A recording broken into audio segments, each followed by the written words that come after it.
ভেরিফিকেশনের কিছু বিষয় নেই, মানে যারা লক্ষ্মীর ভাণ্ডার পাচ্ছিলেন তাদের নামটাই ট্রান্সফার হয়ে যাবে অন্নপূর্ণা ভাণ্ডারে।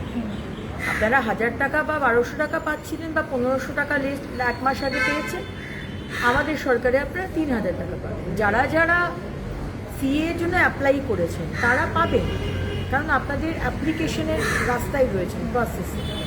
যারা ট্রাইব্যুনালে অ্যাপ্লাই করেছেন তারাও পাবেন, কিন্তু যাদের নামটা কাটা গেছে সেটারও ভেরিফিকেশন হচ্ছে, তারা কিন্তু পাবেন না।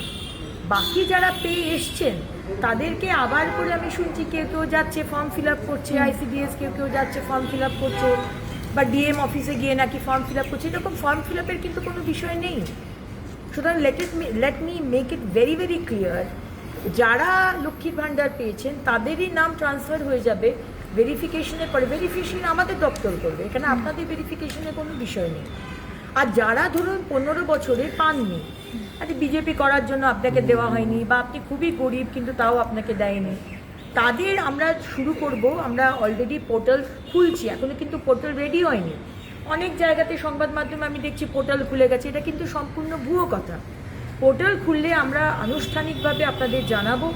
যারা যারা পাচ্ছেন না সেই পোর্টালে অ্যাপ্লাই করবেন, যারা পাননি 15 বছর ধরে, এবং তাদেরটা আমরা 2-3 মাস বাদে বাজেট হওয়ার পরে আমরা সেটা দেবো।